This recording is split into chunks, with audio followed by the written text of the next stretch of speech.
Welcome to Between the Sheets, the non judgmental podcast where we're going to cover various sexual health and wellness topics. I'm your host, Dr. Stephanie Zwonitzer. I'm a urology and sexual health nurse practitioner, and I love helping my patients and listeners discover and develop their most satisfying sexual experiences. Between the Sheets is here to normalize the conversations about sexual health and cover everything from basic anatomy to the most taboo topics and everything in between. Real talk, real pleasure, one episode at a time. So come on, let's get between the sheets.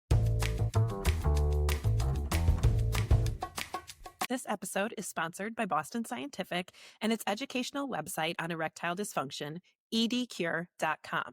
One study estimated that more than 50% of men over the age of 40 have some degree of erectile dysfunction, which can be frustrating and confusing. Go to edcure.com to find information on erectile dysfunction and treatment options, including long-term treatment options offered by Boston Scientific. Boston Scientific does not endorse any statements or opinions expressed during this episode. Welcome back to Between the Sheets. We're going to have a fun conversation today here with Michael Reed. I'm very excited about this. I think that it's really great to touch on men's health and kind of that area between therapy and medicine and coaching and all these different things. And Michael brings that all together and really helps men find and live their best lives and kind of adapt to different situations. So welcome, Michael. It's nice to see you. Thank you very much for having me. Appreciate it. Absolutely. So tell us a little bit about how you got into this and what you're kind of specializing in.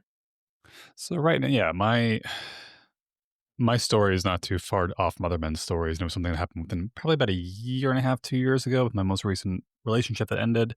And it was one of those deja vu moments where like things are going great and then they just kind of like slowly falling down gradually as problems starting to arise. And then eventually it kind of blew up. And then you do some recap on what happened. You look back and you're like, oh, it was this, and this. And then had a kind of a dawn on me moment. I'm like, oh, this has happened before.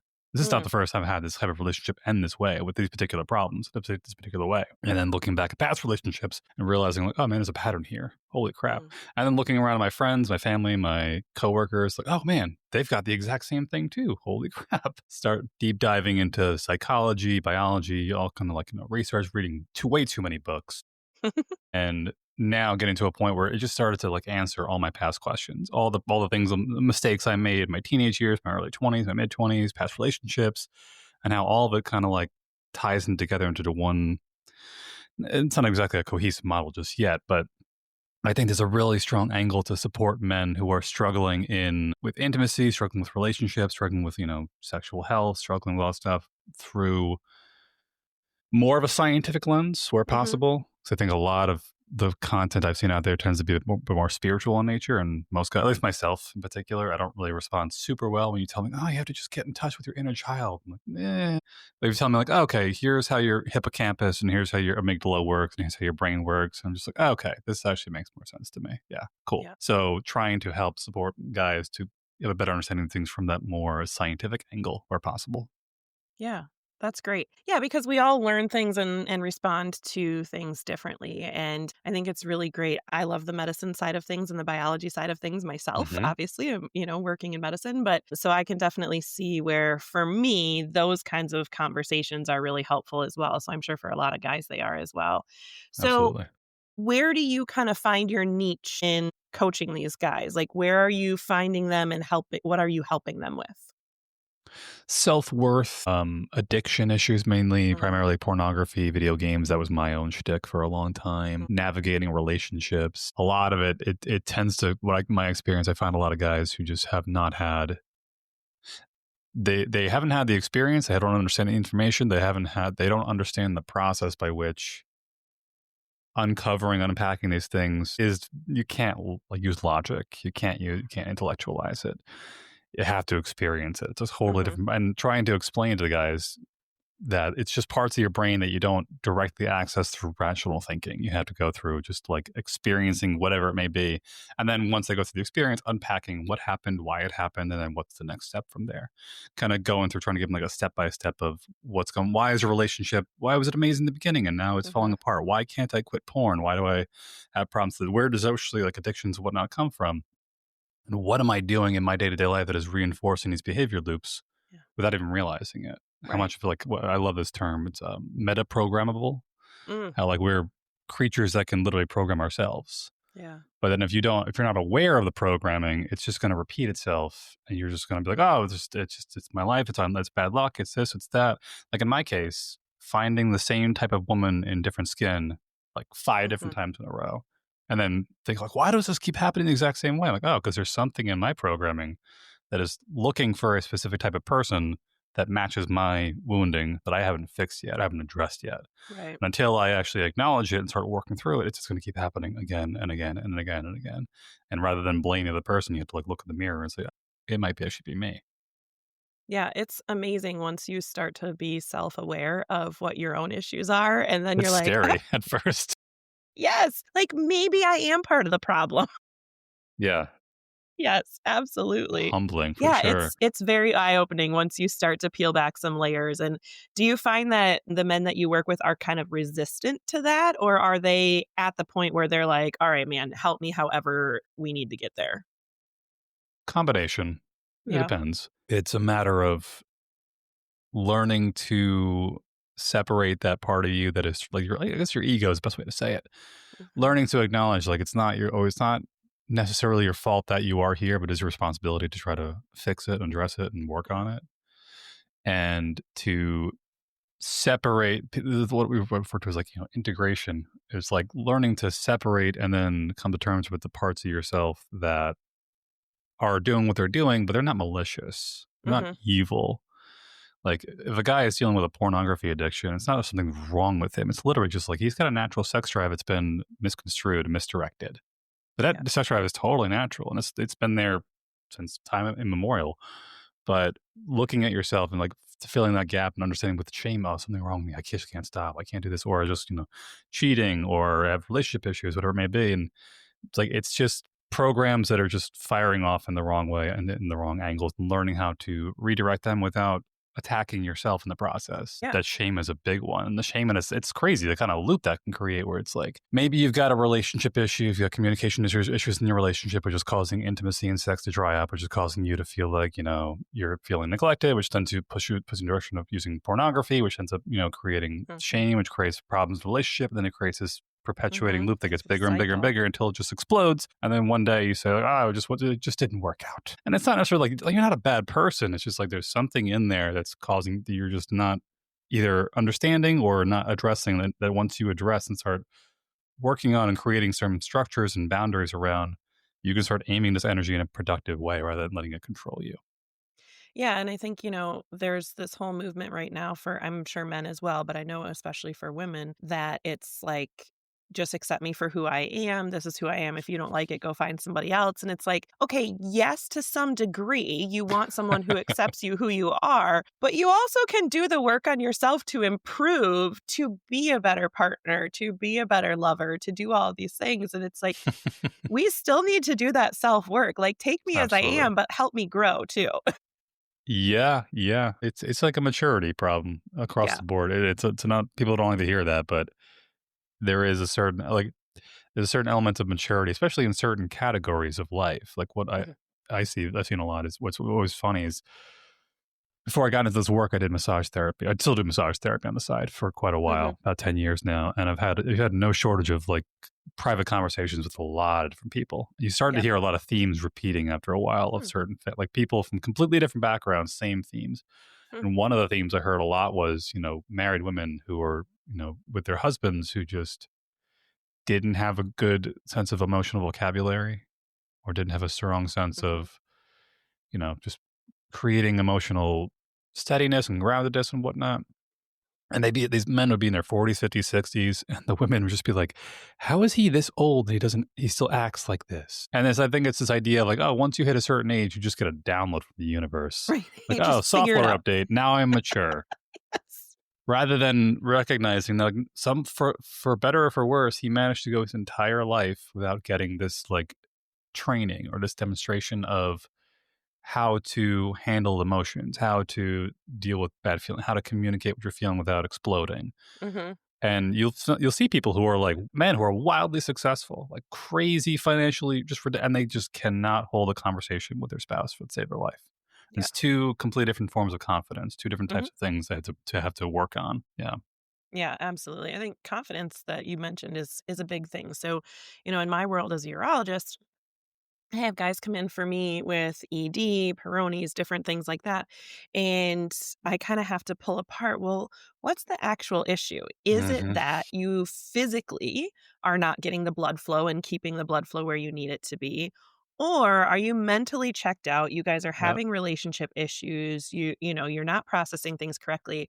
And when I bring that up to the guys, they're like, "Well, my mind doesn't have anything to do with it." I'm like, "Yeah, it sure does. The head-to-head connection is real strong." Mhm. Mhm. So if you have guys that come in and they're kinda disconnected and stuff, especially with sex, like it's dry in their relationship, they're not really sure how to get back on the same page, or they're not getting the pleasure that they used to maybe, how do you kinda help guys work through or start to peel back the layers of that? Education is usually the Yeah. first big one I find with a lot of guys because, like you said, like, oh, that's not me. That's not. I'm not. I don't have those problems. And then you kind of sit down and you start walking through, the science behind it. We have like a lot of neuroscience, a lot of research pointing to certain things now. Um, Getting them to understand, like, here's how the brain works, here's how the body works, to the best ability that we understand so far. And it's a pretty darn good model so far of explaining like the brain body connection and how certain things happen. Like one of my favorite things was like research I came across that was talking about how even if you cannot readily identify emotions that you're experiencing, the parts of your brain that are like we'll say holding on to and experiencing the emotions are still getting blood flow. So it's Mhm. still in there somewhere. But just because you can't consciously acknowledge that you're feeling it doesn't mean it's not there. And over time, like, becoming emotionally disconnected from yourself can then lead to other compounding problems. And so when we start to like do a little bit of research and whatnot and kind of like educating them on like, this is how the brain works, here's whatnot. And you start to do like a little bit of a background. Like, okay, when did this all start? Oh, Mhm. we've been married 15 years. We haven't had sex in the last, 5 years. Okay. We probably started like 7 years ago or 8 years Mhm. ago, something like that. Yeah. Started to decrease a little bit. Maybe the kids came along, things got a little bit stressful, or I got a promotion at work and I was way more stressed than I was ever before. Then I started watching porn gradually, and then all of a sudden, look, okay, tell me about that, something about that, and Mhm. then things start to escalate. And even in the case of like pornography use, for example, teaching men this idea of like hedonic adaptation and whatnot. It's like pornography, for example, the algorithms are amazingly good at not only showing you what you probably what are looking for, and even AI now is even getting even worse, but Mhm. that you get used to it. And then you start Yep. escalating intensity. And then when you go to like your everyday average, like, human wife or spouse, it's like, well, you're not 16 women in a room all getting gangbanged at once. Like, Right. how can this be fun? This is just not the same Right. thing.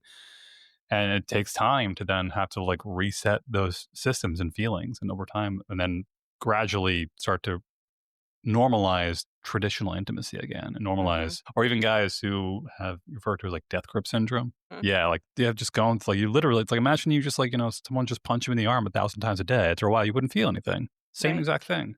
Mhm. So Yeah. taking it slow and just kind of rewinding, understanding what happened to the body, and like trying to desensitize gradually without feeling much shame and finding different things to repurpose that energy to in the meantime, and then just like having like compassion and sympathy for yourself as you go through the process. Yeah, and I think, for me, a lot of it is when I'm talking to these guys about that because they come in and tell me these things too. I can get a great erection when I masturbate, but when I'm with my partner, I can't. Hmm. And it usually comes back to porn use or they just really like the way they masturbate. We all know how to get ourselves off the best, and they're really good at it. And they do it often enough that all of a sudden their intimacy with a partner isn't there. And I try really hard to bring the shame out of it. Like, I don't Hmm. shame you for having watched porn. I don't shame you for masturbating or anything like that.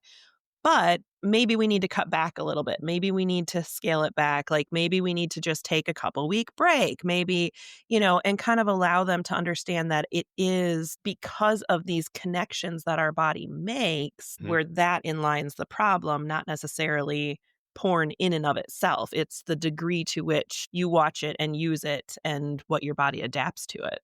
Hmm. Yeah, and then the big one within there sounds like with the masturbation thing, like communication. It's like Mhm. you know how you get up, but can you tell somebody else? Can you communicate to Right. somebody else and teach them? And do you have the patience to have them figure out like 'cause it's gonna be slow and clunky and awkward and like Yep. weirdness when you're back in high school with your first girlfriend or boyfriend. You're like, I have no idea what you're doing. No one really taught you and Right. figuring things out. But then, yeah, it's that question of can you have that honest conversation with your spouse of like, actually, do you mind if we try this? But also, I'm sorry, Yeah. don't get mad at me. I'm sorry, I didn't mean to say that, Right. whatever it might be. And all of a sudden, you start realizing there's connections between your ability to talk to your spouse, very the worst, like, and then it's reflecting how your mother talked to you when you were a kid, your father shamed you Yes. for this, and all of a sudden it's just like no, that's no, and my a big one I see with a lot of guys, a lot of men have a hard time holding on to simultaneous emotions. One emotion to begin with is always a great step in the right direction, but Yeah. recognizing like you can love your partner or your parents, whatever, and also be angry at them at the same time. Or Hmm. you can be multiple things at the same time. And unless you give space in some capacity to someone or something to let that emotion out, it's just going to keep bouncing around the back of your head and causing interruptions in your ability to focus and have other Hmm. conversations and communicate and things like that. Yeah, absolutely. And I actually had a patient just the other day that we were talking through his erection issues, and he's in his 50s now. So he's needing a little bit more stimulation. He's needing, whatever. And his current girlfriend apparently doesn't give great head. She's just a little less experienced and doesn't do it as, my conversation with him was, well, is she teachable? Is she a person that you can say, honey, this is what I really like? Or could you go a little faster, a little slow? Like, is she going to take critique okay? Mhm. Or is she going to be super offended, like, well, this is how I do it kind of thing? Because I like having partners that where I want to do what's best for them, what they like, and I want that in turn, right? And so for me, I'm just like, well, you should just tell her, and he's like, oh God, like so it's one of those things where yeah, you need to learn the skills to have those conversations, but you also need a partner who's going to be receptive to that Yep. because that's a tough situation. It's such an intimate thing, and you don't want it to be like, "Well, hey, could you do it like Jessica did it because I really like." We mean, you can't say that, but so you gotta do it in like a nice way, but you should be able to tell your partner, "Hey, I really like it this way. This is what's gonna help me feel the best." Yeah, and there's a lot of shame around the idea that guys don't have it figured out. Like Mhm. every woman is like, oh, just buy this book and you got to do this one technique and you got to do this one thing, and it's just like, fortunately and unfortunately, everyone's different, Yeah. and therein lies opportunity for a bit of novelty and new experiences, but also the potential fear of like having to start over fresh and Mhm. learn something new, and it can be a little humbling, especially if you're if you're an established, successful person in a career, and all of a sudden you're starting from square one in something new again, rather than just going back to what you know and what's familiar. And Right. it's gonna like there's gonna be a couple of clunky times where it's gonna be awkward and weird, and then after a while it's gonna be fucking awesome. But you have to get Yeah. over that initial curve of just figuring this person out, understanding what they like and what they don't like, Yeah. and beyond that, also trusting that like they're being honest with you Mhm. about what they're actually enjoying. Yeah, absolutely. And it's one of those things that like I talk to my guys about it too, and just having constant open conversations about that and how important it is both sides. But I think for guys it really is, getting that reinforcement from your partner that you're liking what they're doing and being able to tell them what you like and don't like too. Hmm. It's just such an important piece of a relationship. Whether it's, just a friends with benefits situationship kind of thing or a long-term relationship, those conversations need to be there. Yeah, yeah, and I think it always loops back in some crazy way to men's ability to communicate with women, and to listen in the context of heterosexual relationships. Mhm. Right. That it's a different style of communication, and it hits on different circuitry in your brain.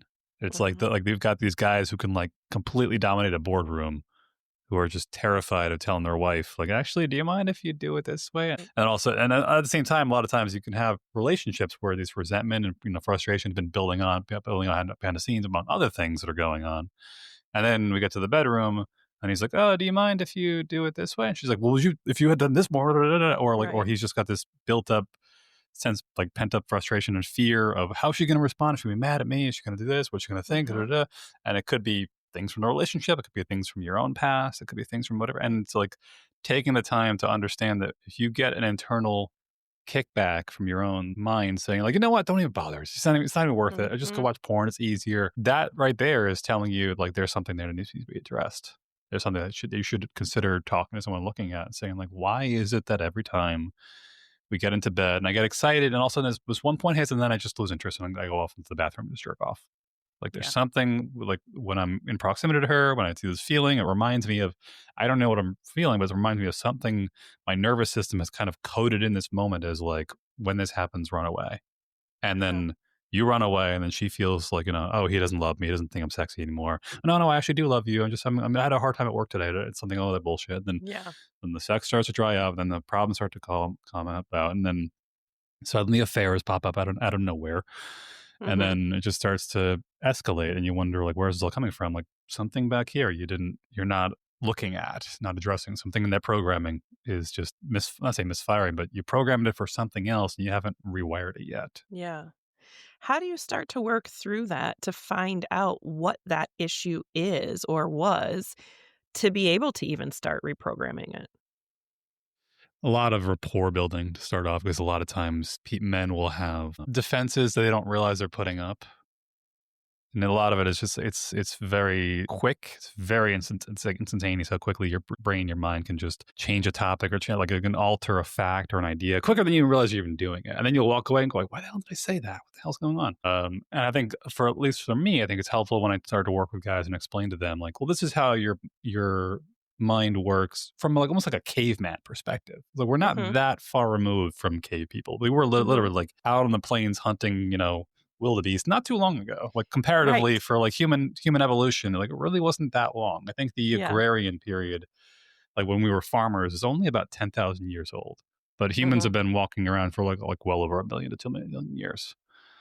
And so you've got a lot of built-in survival mechanisms that are there Mhm. that can do things quicker than you can even acknowledge it even happened. There's even research and studies to point to certain things that we do and don't do under certain conditions and how it can like you can alter the wording or change like based on someone's facial language or body Mhm. language within like a tenth of a second.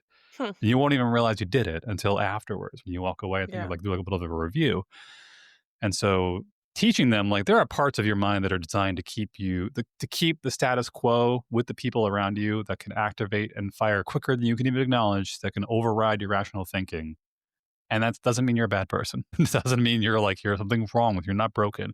You're literally just firing off really old software that's meant to just make sure. Because if I piss off the tribe, they're going to kick me out and I'm going to die. And right now, Right. the tribe is like my wife or my coworkers or my friends or my new girlfriend. I have to like make sure I really like put on this perfect song and dance and act so she doesn't leave me because I'm afraid of her Right. leaving me because maybe some trauma that happened when I was a kid.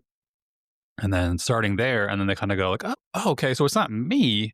It's just Mhm. like this part of my brain that does this thing that's been evolved to do it for millions of years. That's just like misfiring in the modern age Right. and how it takes just and then from there asking the question like what was your childhood like, what was your family like, what was your relationship with your father like, what was your relationship with your mother like, past girlfriends, maybe there's some major instances back in high school when you were humiliated by a girl who embarrassed you Mm. or something that happened or you had some difficulties at some point or maybe you were overweight, whatever it may be, and then like somewhere in there usually is some connection to a Mhm. pattern that started a long time ago that's still repeating itself under certain conditions today, and acknowledging it, step one, is usually a huge part. And then step two is saying when that pattern reemerges, you have to try and just take a second, take a breath, sit with Mhm. it, speak it out loud. We try to Mhm. just fit the solution to the person depending on what needs to be done, whatever's happening. Like the big case, for example, for pornography, very commonly we see guys who have rituals built around Mm. them. It's not just Okay. like, oh, I just went and jerked off. It's like, no, I was stressed out at work. I had an angry phone call with my spouse. I walk in the door. I smell the smell of the house. Suddenly, I want to go to the bathroom and turn the lights off. And then I'm like, okay, how are we dealing with work stress? How can we improve your communication with your wife? Like when you get home, can you go for a walk around the block first? Or if you had that feeling, can Mm. you just instead just do some push-ups or do some burpees or Okay. start journaling instead? Start asking what's happening around the activity and start changing bits and pieces of it along the way. Hmm. That's really interesting. I like that idea. So is that can we use that then same idea or framework for the guys who, like you said in your story at the beginning, you've had the same relationship multiple times and you're like all of a sudden like, what is the correlation here? Like, what is the definitive factor as to why I keep dating the same type of woman and why we keep ending in the same type of way? Yeah, absolutely. My case, have you heard of it's not an exact medical term, but nice guy syndrome? Yeah. Yeah, that was me. That was 100% me. And I love my father, and I love my family and my friends, but I had a lot of nice guys in my family. And what I realized a pattern for me was I constantly was chasing, and this even ties back to my mother, and I can go into details about that, but a lot of it was just me finding women that in some way was resembling my mother and me Mm, trying to like fix her emotional issues. With my mother had a lot of emotional, I wouldn't say volatility. She had a like what was her like complex PTSD. She had like a lot of repeating patterns of things, like some emotional craziness in the household. And then me later on, when I found women who were like, kind of having some issues and needed some support and what I'm like, oh, I'm familiar with this. This yeah. actually reminds me of like what I did literally my entire childhood growing up, trying to Yeah, calm it's down like my your mom when comfort she zone. got, yeah. So much so that when you find a woman who's like, I actually am grounded and well rounded and I'm okay with myself, I'm just like, I'm not feeling it. I don't think we're really meant to be. I don't You're know what not it broken is. enough for me. You're not broken. I don't have anything to fix. Well, I don't know if this is going to work out. Yeah. And yeah, when you get guys to sit down and say, like, do you see the pattern? You're like, oh, holy shit, I didn't realize like this has been going on for this long. And then Yeah. ideally finding either a partner or just doing, depending on what it is, it could be a matter of finding, like going a couple days and finding women who just, they don't need you to fix something. Mhm. And then when you're in that presence, you're going to feel a feeling of like, oh, but I don't know if is this going to work out? And just say like, okay, just sit there. Just take a couple breaths Mhm. and sit there and just try to like ride out that feeling and talk to yourself. Talk to you like, it's okay. You're not bad. It's not a bad situation. She likes you. Da, da, da. Surround Right. yourself with other guys who you feel you can be open and honest with your behaviors. Talking it out loud could be a lot of very beneficial. Journaling about it, just identifying your patterns. And yeah, it's Mhm. the same thing. It's a matter of just finding those little micro moments to start practicing. How many stories you've heard of guys trying to fix their partner's issues when she's like, she's feeling emotional and like that's the Right. last thing she wants, but he's just like, but Yeah. that's what I'm supposed to do. I don't Right. understand why it doesn't work. And so the practice, just sit there and just let her vent and Mhm. don't try to fix, just ask questions. And then it's going to feel really uncomfortable for him. And then after a while, it's just going to become normalized, be easier. It's practice at the end of the day, Yeah. but identifying what's happening when it happens. And a lot of times what we have happen to these guys is they'll have like a momentary relapse and then they'll catch themselves immediately. Like, oh, I'm doing that thing Mhm. again. I gotta just take a breath, close my eyes, just talk to myself. Okay. And then they just do it again and again and again and again. Eventually it becomes normal to just not have to fix everything all the time or to not have to Right. feel the urge to solve around, like, and then even for me, I got to a point where I would have like, I started meeting women and like, I would just somewhere in the conversation be like, oh yeah, and like I grew up in this really really crazy household, this and that, and I'm just like, I'm getting, we're gonna take a few steps back. It might not be the best fit for me right now. I know where this is gonna go if I let it. Yeah. Yeah. That's so interesting. I love that reflective piece of it and kind of going backwards. Do you find that sometimes if there is a particular time frame or situation that kind of broke his framework or wired it in a way that's not necessarily the healthiest, that they've actually kind of repressed that memory, and when you kind of talk through it, all of a sudden it's like, oh shit, I didn't even remember that. Sometimes, yeah. Yeah. And so I think the difference there between is like traditional trauma versus complex trauma. And trauma, Hmm. it's like the word, and like every guy hears that and like, oh, it's my trauma. But it really what It's it become such is, a it's fad to have trauma now, isn't it? yeah, everyone's got trauma now. But in reality is that it's not like I think it's Gabor Mate said this, like it's not what happened, it's how your body responded to it. Hmm. It may have been too much for you to handle. And your brain basically logs it down in like the memory banks of like the next time anything resembling this happens, start to freak out or do what worked here, dissociate, freak out, Hmm. anger, whatever it may be. That's usually like a one-time instance, something like that. But if it's complex, it might be something like repetitive, something happened consistently over a long period of time. A lot of times we have guys who will talk through a story versus feeling a story. Okay, that actually makes And sense to me.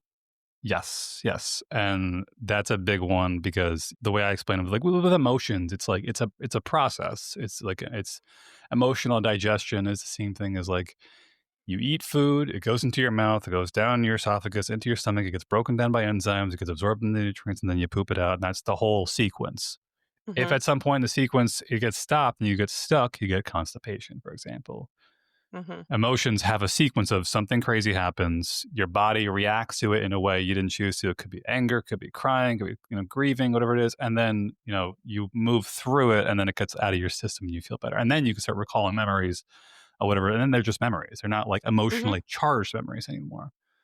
a lot of times there is an emotional charge still attached to a memory that they are either don't realize is still there, but it still pops up under certain conditions, Okay. or they just don't feel comfortable like going through that experience. It's like when little kids, the same thing. It's like when a little kid, something scares them. What do? They come running to mom or dad, and they're crying and they're holding on to, and mom and dad ideally stays calm and grounded. The kid just cries, Hmm. and then they eventually they calm down. Their nervous system gets rattled. They go into a sympathetic state, Hmm. and then they gradually come back down. And it's like, okay, I've processed this. I've Yeah. integrated this experience now. I've been through it. It's okay, Hmm. whatever it may be. It's like if a dog scares a little kid, and all of a sudden they Right. freak out because they've never seen a dog before in their life. They're very, very young, and then like, oh my god, freaking out, and they calm down. Okay, maybe dogs bark once in a while. That's okay. I can handle that now. Hmm. But if they don't get through that experience, every time a dog barks, they're just going to go back to freaking out again, the same way they did before, Yeah. because they haven't fully digested it yet. So Sure. working with guys to say, we'll talk to guys, and they'll talking about how, oh, this, yeah, my dad may have, beat me a lot when I was a kid, and he yelled at me at an incident, but it happens, it's okay, it's whatever. I'm just like, well, okay, well, pause there for a second. Tell me that a little bit slower, Yeah. and just like walk me through what happened exactly. And like, yeah, my dad beat me. Stop. It's like, how did you feel about that? Like, well, crying tears and everything like that, Yeah. whatever it may be. And you didn't Yeah. realize, like, okay, when that happened 20, 30 years ago, whatever it was, like, you didn't finish the sequence. Hmm. And now this is popping up somewhere when your boss yells at you or your wife yells at you or something like that. And it's still happening again and again because you haven't finished you haven't finished digesting. You're almost like emotionally constipated. Yeah. And if enough of this starts to, backlog, and emotions, absolutely, this is what guys don't grasp very well, is like emotions can backlog, Hmm. like whatever it may be. And suddenly you've just got like, they'll refer to as feeling like emotionally numb. Like, I just don't feel anything. It's like, no, you're Hmm. literally like, we say like, you're full, you're topped Yeah. off.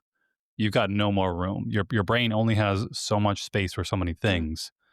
And if you max it out, something new's going to come along. You're just not even going to feel it because you still haven't worked Yeah. through all this stuff yet. So until you actually like empty out the hard drive space of what needs to be processed, you have no more room for new stuff, and you start to walk through life almost like an emotional zombie. You don't even feel anything. You Yeah. don't really notice anything. Hmm. And the big one for that, I think, is we got a lot of guys who they like time starts to feel like it goes like quicker and quicker. But a big part of that is that a lot of powerful memories tend to happen because of the emotions around them. Mm. Hmm. Your brain really does a good job of recording memories when there's a heavy emotion. And it could be good or bad. It doesn't matter. It's just like as long as it's emotionally stimulating, your brain then logs like a memory of some sort. It could be like, Hmm. you're at a comedy club and you're laughing your butt off so hard you almost cried, versus something so someone in your family passed away and you're crying so hard you feel like you're going to die. Both of those, your brain goes, cool, memory loss. This is why you can remember, like, I remember when I was 15 years old, my girlfriend, like, the guy be like 50 years old. I remember when I was 15, my girlfriend broke up with me. How tragic it was, but I had no idea where to put my keys down 10 minutes ago. Right. Because your keys are not emotionally charged. With that instance, when you had your heart broken, that's a lot of hormones going through your system at that age, a lot of emotions going through. Hmm.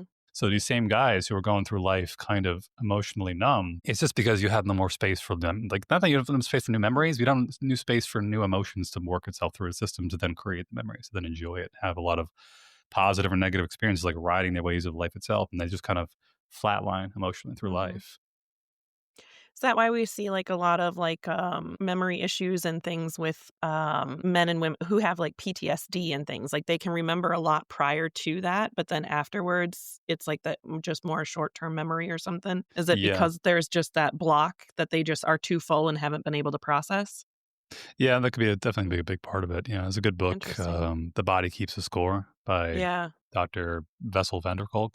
Talks about that memory issues and whatnot. Yeah, it's like your brain essentially is still on standby, waiting for that moment to happen again Hmm. because you haven't fully Wow. processed it, you haven't Yeah. digested it yet. It makes a lot of sense to me because I think, therapy is definitely gaining the I don't know, popularity, I guess, that it Hmm. deserves because we all need therapy to process our crap or coaching or some type of degree to just have a professional outside of our own brain help Yeah. us work through our brain. And so I do really appreciate that that is becoming more mainstream, I guess, that it's not just for those who belong in, a psych center. It's for all of us because we all have psych issues. Yeah.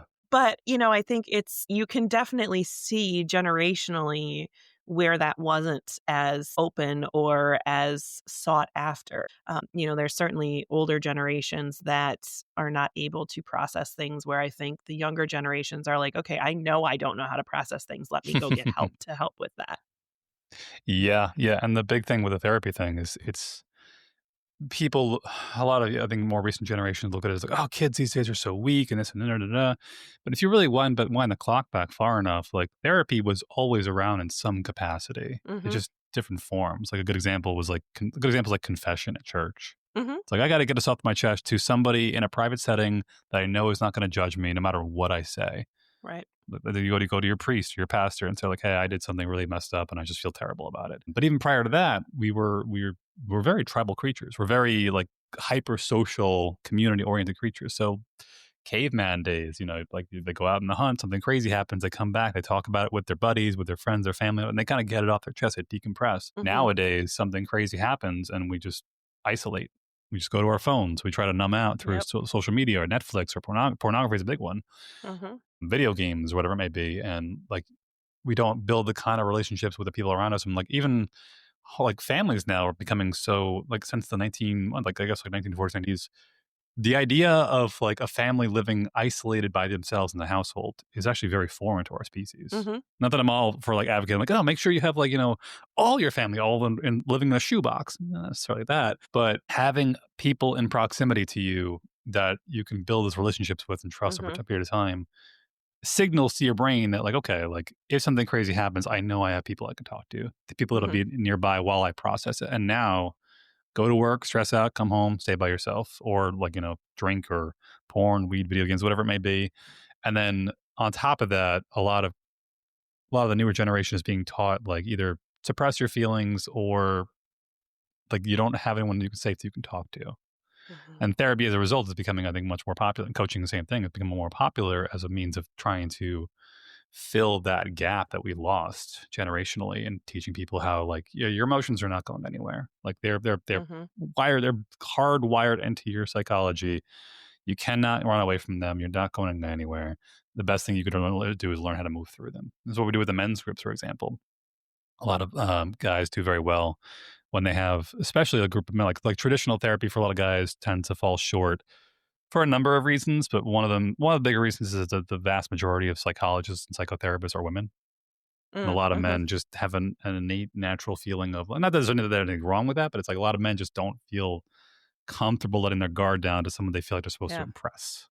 Hmm. And I imagine you might even experience that when you ask them, like, oh, tell me about your ED issues. And they go, like, Right. well, it's not that bad. I mean, like, I have big muscles. Look at me. I'm cool, right? And Right. then you're just like, I don't It's so care. Like, true. I'm not here for that. Yes. Yeah. You And don't it's have to not impress me. I'm not intentional. going home with you. Yes, yes, and there's just a part of the male brain. It's like, but I Mhm. have to maintain status. I have to maintain my sense of place in the tribe, or else I'm going to lose status. I'm going to lose rank, whatever it may be. Yeah. And when you put guys in a situation where it's like, here are other men that are going through the same thing you're going through, and they're not going to judge you for it. Hmm. And finally your brain goes, "Oh my god, I could finally lower the shield.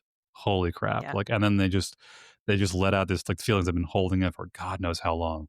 And they just feel like a brand new person. And what's even better about that is that they Hmm. get a lot of energy back in the process. We see this a lot with men Yeah. who are like over 40, 50, 60 years old, who, when they let go of the emotional tension around memories or feelings or shame or embarrassment, suddenly they just Hmm. wake up feeling better because their brain is not spending energy anymore trying to like hold that persona anymore. Mm.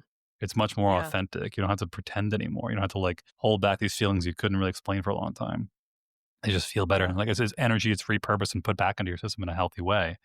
It's like taking like the anchors off of a boat that wants to start sailing. That's awesome. Yeah, I love that. It is funny. I have guys who won't want to open up to me at all. And so I literally have erection posters on my wall in my exam rooms because then they'll point at it and be like, can we talk about that? And then on the flip side, I have some guys who are like, I refuse to see a male provider because I don't want to admit to another man that I don't Mm, work right, but I'll talk to you about it. yep. And I don't know if there's some because they know I'm not interested, like I'm a safe person because they're not trying to pick me up at the bar or what, but some of them really only want to talk to me as a female. They don't want to admit to another man that they're having issues. And then I have the guys who don't want to admit anything to me and will only talk to guys about it. So I definitely think there's such a place for it. And I have had many men who, okay, I'll take a Viagra, but that's as far as I'm going, even though it's not working anymore. I'm definitely not doing those injections or whatever. And then a month or two later, they'll come in and be like, all right, well, I was talking to a couple of my buddies, and one has an implant, and one does the injections, and three of them are on Viagra and whatever. So I'm not alone. So yeah, let's go try that next step. Yeah. And so I can see what you're saying, that camaraderie between them and what they can get out of knowing they're not alone in this Yeah. is really important. Yeah, normalizing a lot of things that are pretty much Mhm. normal in some capacity. Yeah, a lot of these guys, they have this. It's hard. Everyone's story is different, but there's usually a Mhm. recurring theme of like at some point in your life somewhere you came up a little bit short of what your expectations were in the bedroom or among your friends. But that was me growing up. I had plenty of stories of like, for the longest time, I was obsessed with the size of my junk. I'll be flat out honest with that. I was Yeah. just convinced like that's what matters. If it's not like this friggin' big, and like Right. I'm never. And I had plenty of girlfriends, like or like high school, college, who were just like, yeah, that was great. I'm like, are you sure though? Mhm. Are you sure you don't want like an elephant between like, your legs, like crazy like that? Right. And No, we don't. then realizing, learning later on, like, oh, that's not even close to like how that works. It's not even like that's the Yeah. anatomy is totally off from what I'm thinking it is. But where did I learn Right. that? Mostly Right. from like I pornography at a very young age. And a lot of guys Yeah. have these experiences of Absolutely. either like they were super embarrassed with their girlfriend or their wife at the time, or something happened. They were stressed out and they couldn't get it up, or they couldn't hold it, or they came too Mhm. quickly, or whatever it may be. And they just internalized, like, oh my God, there's something wrong with me. I'm a bad person. I'm inadequate. Mm. The mark of a man is his ability to satisfy a woman. And not even realizing how much of that is all, so much more of it is more tied to like so many more like layers and layers and layers of different things, especially Yeah. for women, how much more emotional sex really is from a woman. And this is for Yeah. men too in a Yeah. certain capacity, but a lot of guys tend to just over focus on the physical and under appreciate and focus on the mental and psychological portion of it. Yeah, absolutely. So speaking to our guys that are listening right now, Mhm. what are I mean, we've talked about porn and some other addictions, feeling like you're not performing to the level and stuff. What are a few things that they could do maybe in the meantime of getting in with a coach, a therapist, someone else who they can really start to talk to? What can they start to think about on their way there? Ask yourself, like what is the worst thing that will happen if you open up about these topics? 'Cause I think there's Mm, a bit of catastrophizing that goes on, even if it's like go like I'll give you a personal example. Years ago, I had some kind of weird. It was like a growth somewhere in my genitalia, and I have a male primary care physician. And I remember like for like a day, I was like, "Ugh, do I want to go see him?" And then I was thinking like, okay, like I've heard the statistics on like testicular cancer are like 99% mortality rate because guys literally don't get it checked out, but it's like right. 100% fixable if they just address it early enough. I'm like, I'm not going to be that one of those guys. I just like just swallow your Yeah. pride, swallow your, and, I'm like, and at the same time thinking like this is a doctor. He probably has seen like Mhm. 1,000 penises like in his life. Like he doesn't fucking Yes. care anymore. So kind of taking my projection of like what's going to happen versus like let's okay look it through a little bit. And same thing with Mhm. if they're looking to work with a therapist or a coach, something like that, asking yourself like what's the worst that's going to happen. Somebody, you're going to open up to Mm. somebody and they're going to tell you about you, maybe you're going to feel a little bit emotional and embarrassed, but it's all in confidentiality. No one else Mhm. is going to know about it. And the downside of not addressing it is that whatever is going on in your life is just going to keep perpetuating. And it's not going to solve Mhm. itself. It's not going to go away. The upside is fix the issues, try to like address them, try to like have a better frame, better perspective in life, have better sex, better relationships, better understanding of things, because oftentimes it's just things we weren't taught growing up. Yeah. Yeah, absolutely. No, I think that's amazing. And I just encourage men to talk to your provider if you're having issues, get the referrals you need, seek out coaches. How can people work with you specifically? Sure. You can find me. I have a website. It's adaptivemen.com. I have a podcast I run weekly on YouTube. It's also at Adaptive Men. Same thing for Instagram and Facebook. And just shoot me an email at info@adaptivemen.com. And I'd be happy to answer, even just to answer any questions. And it's not necessarily coaching 101, but just I have people that'll reach out to me for just general inquiries and questions about this or that. I've recently people talking to me about, men in their life who are dealing with, difficulties in relationships and going through a rough divorce, unable to open up emotionally. I've, men that have been dancing with some really dark thoughts and Mm, not sure where to go to try to like have it unpacked in a healthy way. And I'm happy to support them however I can. yeah. I love that. I love that. We need to unpack what's causing the issues and rewire and reteach ourselves how to react so that we can have better sex and better relationships and better work and friendships and all of the things. So I really Absolutely. appreciate you being here today. Thank you so much. Thank you. Appreciate this. Yeah, absolutely. And everybody, will put all of the contact information in the show notes as well. Have a great week and go have some fun between the sheets.